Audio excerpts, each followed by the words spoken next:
Hello everyone, welcome to the channel, and I am here for a versus video for you guys. Now, this versus video is going to be similar to the one I did with Queensryche and Dream Theater, and I actually like doing these type of versus videos better than the album versus videos, so this is something that you might see more often than the album versus videos. I like, comparing bands overall than just albums, of course. So if you guys agree with that, feel free to let me know in the comments. So yeah, for this video, I want to talk about two bands that are, of course, legends in heavy metal, those being Iron Maiden and Judas Priest. Now, I just want to get this right out of the way. I am a big fan of both of these bands, and this is not really an easy versus video to do. And in my opinion, there really is no wrong answer here. If you say that you prefer one over the other, no matter which one of the two it is, I'd be perfectly fine with that, because I can understand how it can be hard to choose between the two, since both are excellent bands in heavy metal. So yeah, I do want to get this right out of the way by saying that I do prefer Iron Maiden over Judas Priest, but only by a hair. I mean, it's really close. I mean, Judas Priest is not really that far off from Iron Maiden for me personally. And I do want to give some reasons why I do prefer Iron Maiden over Judas Priest, of course, but I do want to talk about the good and bad things about both bands, of course. And we're, of course, going to go from decades with each band. Now, since there was nothing from Iron Maiden that came out in the 70s, I just want to say that Judas Priest's 70s material is really great. I think some of their best material came from the 70s, such as Sad Wings of Destiny and Stained Glass. I think those are excellent records. I even like Rockarola, their debut album. I know some people don't like that album. I know some people label that as one of the weakest Judas Priest records, but I don't know if I'd agree with that, to be honest. I actually really like that album. Some people might not like it because, it's, more classic rock than it is metal, but who cares? I mean, classic rock is great, so of course, it's more up my alley, so maybe it just has to do with, a preference thing in that regard, I guess. But Judas Priest's 70s material is definitely really awesome. I really like this decade of the band. And I also really like the 80s era of Judas Priest. I think this era is also really fantastic.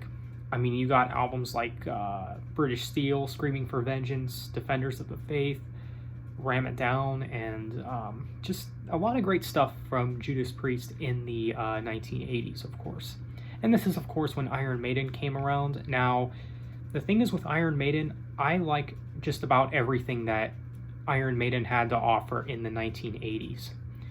So, yeah, in the 80s, you had the debut album, Killers, The Number of the Beast, Peace of Mind, Power Slave, Somewhere in Time, and Seventh Son of a Seventh Son, which is my personal favorite Iron Maiden album. So everything that Maiden had to offer in the 80s I think is fantastic, for sure. There's not really one bad album from Iron Maiden in the 80s time. Now, sure, some are better than others, of course, but you really can't go wrong with any of them. So yeah, it is a bit of a tough call when it comes to the 1980s, like which band was really better in the 80s, because again, with Judas Priest, you had albums like Screaming for Vengeance, which is just an awesome album, and maybe my favorite Judas Priest album. I don't know, it's really hard, but it is definitely my favorite of the 80s era, I'd say. So yeah, both have offered solid material in the 80s, I think. So next up, we're going to get into the 90s. Now, the 90s, I feel like was definitely a mixed bag for fans of both bands. I think the 90s in general was just, I guess, kind of seen as not a good time for metal, because this was when, certain bands started following trends, of course, like Metallica, of course, but, and this was, of course, in the grunge movement, and a lot of bands were kind of selling out, I guess. I'm kind of using selling out, that term, kind of loosely, because I still think the 90s was still a really good time for metal, because, we had the rise of nu metal and all kind of good stuff in the 90s, some overlooked stuff as well. And also, I would agree that, you know, some of both these bands' weakest material did come out in the 90s. Of course, in the 90s, I mean, you did have Painkiller by Judas Priest, which is a really great album. I will admit it is a very overrated and kind of an overhyped album, but I do think it is a great album. I do like the album. There's still a lot of great stuff on that album, but I just don't think it's one of Judas Priest's best, like a lot of people say it is. Or at least not number one for me. But then you had the Ripper Owens era of Judas Priest, which is kind of seen as the weakest era of Judas Priest, which I can definitely understand, at least from what I've heard. I haven't heard, like, every song in the Ripper Owens era of Judas Priest, but from what I have heard, I can kind of agree that Rob Halford is definitely a better vocalist. And I would say that overall, Iron Maiden kind of wins for the 90s opposed to Judas Priest. And I would say kind of because Judas Priest had Painkiller, which might be better than anything Iron Maiden came out with in the 90s. Now in the 90s you had No Prayer for the Dying, Fear of the Dark, The X Factor, and Virtual 11, of course.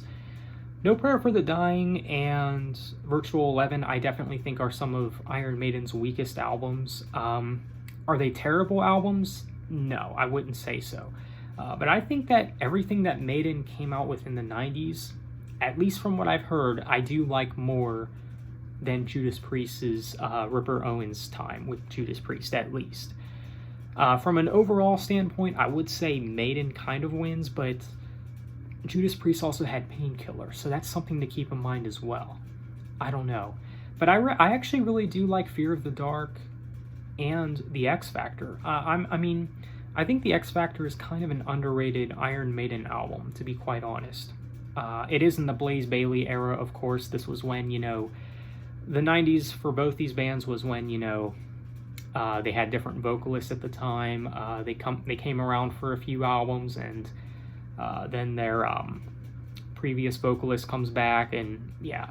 That was kind of the time for the 90s for both these bands.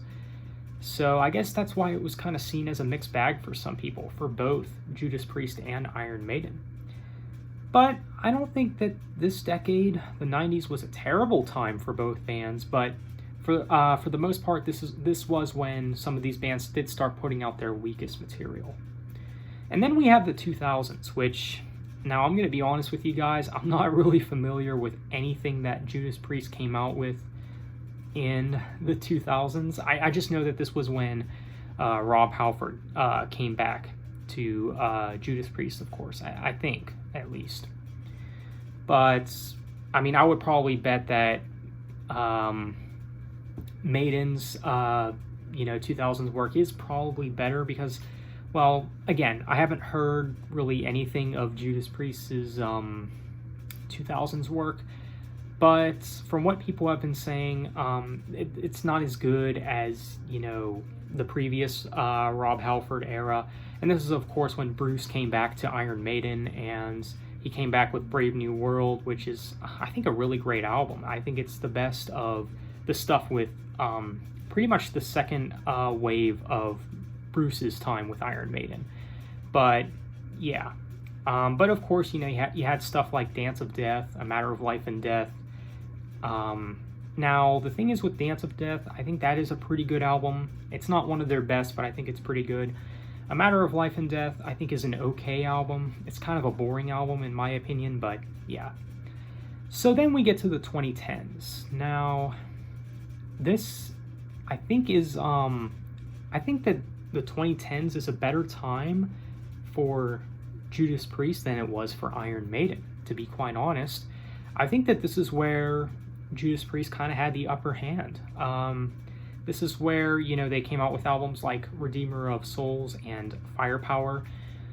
And this is also where Iron Maiden came out with The Final Frontier and The Book of Souls, which I know that The Book of Souls might, you know, some people might just use that album as an excuse to say that Maiden's 2010s work is better, but again, I think The Book of Souls is a super overrated album. I don't care what anyone says. It's not one of their best. A little newsflash, because I'm sick of hearing people saying that, oh, it's one of the best. It's almost as good as their 80s material. I'm sorry, I just don't see it. Now, is The Book of Souls a bad album? Not at all. I actually think it's a really good album.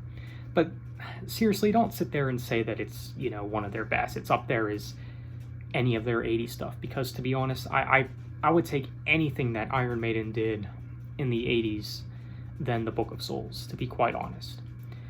But yeah, but with Judas Priest, again, you had Redeemer of Souls, which I think is a decent album. It's not an album I return to a lot or anything, but there is definitely some really good stuff on that album.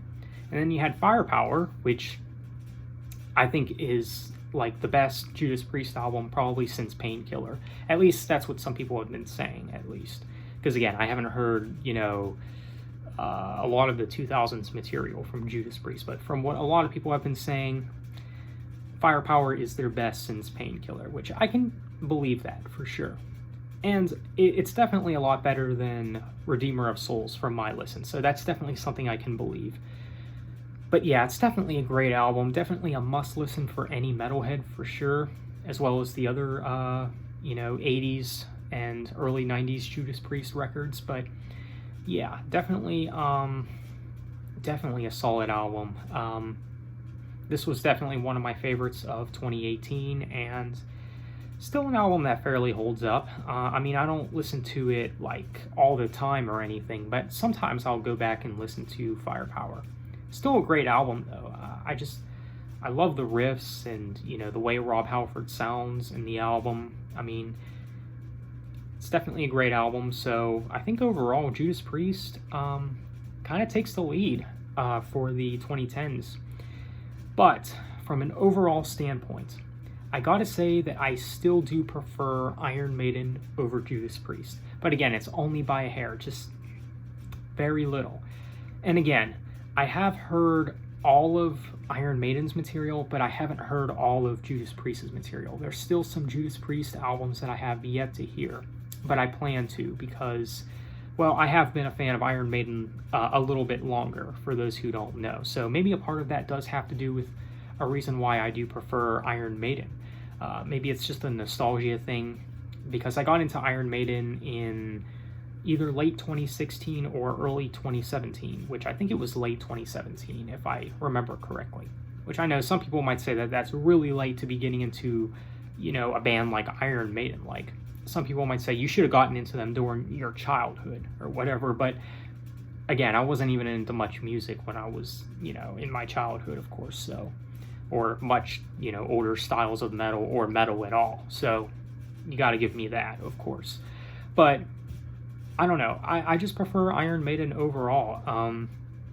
Again, everything that Iron Maiden came out with in the 80s, really fantastic. Now, obviously, the same could be said for Judas Priest as well. I don't think Judas Priest has necessarily released a bad album in the 80s, but some of the stuff on, like some of the songs on some of the 80s albums kind of do lack replay value.